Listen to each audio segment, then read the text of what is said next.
आणि म्हणून आज आपण ही प्रेरणा अभयजी भंडारी यांच्या वक्तृत्वामधून घेणार आहोत।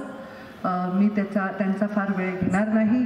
युवक ही दर पिढीमधली त्या देशाची दिशा ठरवत असतात। आपल्या देशामध्ये एक युवक जन्माला आला, त्यांनी या देशाला एवढ्या मोठ्या उंचीवर नेलं। आज जगामध्ये भारताकडे अत्यंत इज्जतीने पाहिलं जातं ते आपल्या एका गरीब शेतकऱ्याच्या, एका गरीब चहा विकणाऱ्याच्या घरी जन्म घेतलेल्या मोदीजींनी करून दाखवलं।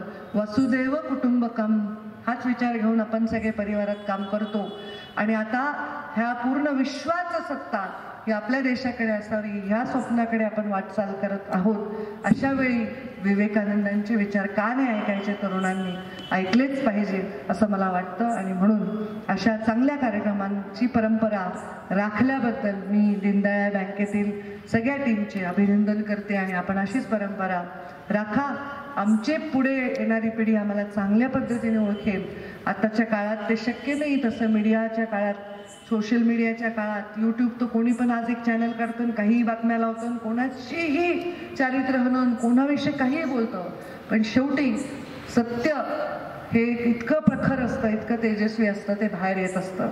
आणि अशा वेळी आम्हालाही काम करताना राजकीय जीवनात असं वाटतं की लोकांनी आमच्या कामासाठी, आमच्या निर्णयासाठी आम्हाला आठवण ठेवावी, आम्ही चांगल्या केलेल्या गोष्टींसाठी आठवण ठेवावी, हे फार महत्त्वाचं आहे।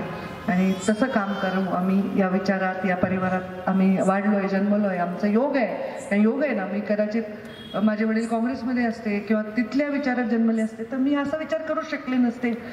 परिवाराचा जो विचार आहे, परिवाराचा जो संस्कार आहे तो आपल्यातून कधीच जाऊ शकत नाही, याची मला पूर्ण कल्पना आहे, याची पूर्ण जाणीव आहे आणि याबद्दल मला खूप अभिमान देखील आहे। त्यामुळे तुमच्या या परंपरेला मी कौतुक करते आणि त्यांचं अभिनंदन करते आणि माझ्या वाणीला विराम देते। धन्यवाद। जय हिंद, जय महाराष्ट्र।